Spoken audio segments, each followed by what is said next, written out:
السلام علیکم. Programme cell secret کے ساتھ میں ہوں Imtiaz Ahmed Qureshi. Sale secrets sales basically ضروری نہیں کہ آپ کوئی چیز بیچیں. مثلا کوئی آئٹم ہو، کوئی پروڈکٹ ہو جو آپ بیچیں، اس کو سیلز کہتے ہیں اور اس کے سیکرٹس ہوتے ہیں. آپ اپنی پرسنالٹی سیل کرتے ہیں، آپ اپنی ایمانداری سیل کر سکتے ہیں. آپ اپنی پنکچویلٹی سیل کر سکتے ہیں اور کرتے ہیں. آپ اپنی ہارڈ ورک سیل کرتے ہیں. مثلا انٹرویو کے لیے جب آپ جاتے ہیں اور آپ بتاتے ہیں کہ جی میں ہارڈ ورک ہوں، اکثر انٹرویوز میں پوچھا جاتا ہے نا کہ جی ہم آپ کو کیوں رکھیں، ہم آپ کو کیوں ہائر کریں، آپ کو یہ جاب کس لیے دیں، ہم آپ کے مقابلے میں ایک بہتر کینڈیڈیٹ ہے تو ہم آپ کو کیوں چوز کریں، آپ کو کیوں چانس دیں. تو آپ بتاتے ہیں کہ جی دیکھیں میں پنکچوئل ہوں. کیا وہ پنکچوئل ہے؟ کیا میں جو ہے دوسرے نمبر پہ میں جو ہوں میں آنیسٹ ہوں، کیا وہ ہے؟ میں ہارڈ ورکر ہوں، کیا وہ ہے؟ تو یہ میں گڈ پلانر ہوں، گڈ ڈیسیجن لینے والا ہوں، ٹائملی ڈیسیجن لینے والا ہوں، میری ریپوٹیشن اچھی ہے. یہ ساری چیزیں وہ ہیں جو کہ آپ کی کوالٹیز بنتی ہیں اور پھر یہ سیل ہوتی ہیں. اب ایک شخص ہے وہ اگر بہت اچھا جو ہے ہارڈ ورکر ہے لیکن وہ آنیسٹ نہیں ہے تو آپ کیسے پھر اس کو کریں گے؟ آنیسٹی کے لیے تو پھر آپ کو ظاہر بات ہے وہ کمپرومائز ہو جائے گی. تو یہ چیزیں ہیں کہ ہم جب انٹرویو میں جاتے ہیں اور عام لائف میں بھی اچھا سیلز کی چیزیں جو ہیں جو آپ کی لائف میں آپ کی ایک ریپوٹیشن بہتر ہوتی ہے تو وہ سیلز میں آٹومیٹکلی آپ کو فائدہ دیتی ہے. اسی طرح بزنس میں بھی آپ کو فائدہ دیتی ہے. تو جو چیزیں آپ کی اخلاقیات پہلے جب بہتر ہوتی ہے، اخلاقیات میں آپ اعلیٰ ظرف پائے جاتے ہیں تو وہ چیزیں آپ کی بزنس، آپ کی جاب میں ریفلیکٹ ہوتی ہیں. تو ذرا یہ دیکھیں کہ ہم اپنی چیزوں کو جو ہے وہ امپروو کیسے کر رہے ہیں، ان کو کیسے لے رہے ہیں.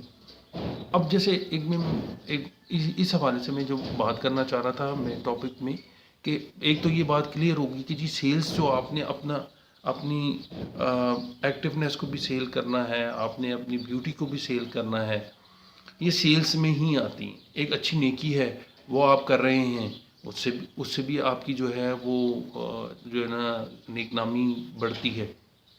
ایک تو یہ بات ہوگی. میں آج یہ بات کرنا چاہ رہا تھا کہ آپ نے کبھی سوچا ہے کہ ہم کتنی آسانی پیدا کر سکتے ہیں کسی بچے کے لیے، کسی بچے کے ماں باپ کے لیے، اس کے پیرنٹس کے لیے.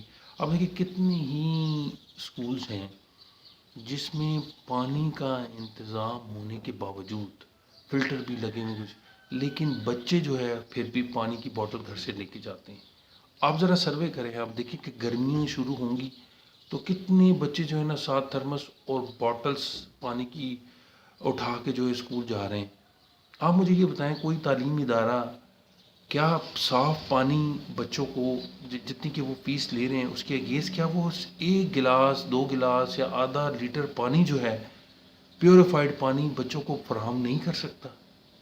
کیا یہی ہماری جو ہے کریڈیبلٹی رہ گئی ہے کہ ہم فیس تو اپنے حساب سے لے لیں لیکن بچے کے لیے میں اس میں اختلاف نہیں کر رہا، میں صرف اس چیز پہ بات کرنا چاہ رہا ہوں اور یہ احساس دلانا چاہ رہا تھا خود سے. میں اپنے لیے بھی بات کر رہا تھا کہ اوورآل دیکھیں کہ لاکھوں کروڑوں روپے کا بزنس ہے اس بوٹلز کے اوپر. جو بچے اسکول گوئنگ بچے جو ہے نا ساتھ وہاں بھاری بھرکم بیگ اٹھایا ہوا ہے اور ساتھ جی انہوں نے یہ بوٹل ساتھ جو ہے نا لے کے جا رہے ہیں. ان کو کیری کرنے کا کتنا پرابلم ہے. یہ جو بچے لے کے جاتے ہیں آتے ہیں کیری کرتے ہیں، کبھی تھرمس لے کے جاتے ہیں وہ کھو جاتا ہے، اسکول میں رہ جاتا ہے، کہیں راستے میں گر جاتا ہے، اس کو باقاعدہ آپ کو کیئر کرنی پڑتی. بچہ جائے ریلیکس جائے بیگ لے کے جائے. ذرا اس پہ سوچیں، ذرا اس پہ کامنٹ بھی کریں کہ آپ میری اس بات سے اتفاق کرتے ہیں کہ بچہ جو ہے اب آپ گھر سے نکلیں یہی بات اگر آپ جاب کے حوالے سے کوئی کہ آپ جی آفس جا رہے ہیں ساتھ جی بوٹل لے کے جا رہے ہیں تو ایک بڑا آدمی، ایک بڑا میچور آدمی جو ہے، ایک ینگ بوائے جو ہے وہ پانی کی بوٹل ساتھ کیری کرنے کتنی ڈسٹربنس ہوگی اس کو، اس کا فوکس اپنے کام سے کتنا ڈائیورٹ ہوگا. ساتھ لے کے بوٹل پھر رہا ہے، جا رہا ہے، مارکیٹنگ کر رہا ہے، سیلز کر رہا ہے، آفس میں ہے کہیں بھی ہے تو ساتھ لے کے بوٹل کیری کر رہا ہے. تو ایک بچے کے لیے کتنا تکلیف دہ ہوگا کہ وہ بوٹل بھی سالے کبھی بھول جا رہا ہے، کبھی کیا، کبھی اس کے ذہن میں ہو رہا ہے. کائنڈلی اس پہ ذرا سوچو اور مجھے کامنٹ کیجیے، مجھے بتائیں کہ آپ میری اس بات سے اتفاق کرتے ہیں یا نہیں. Thank you very much.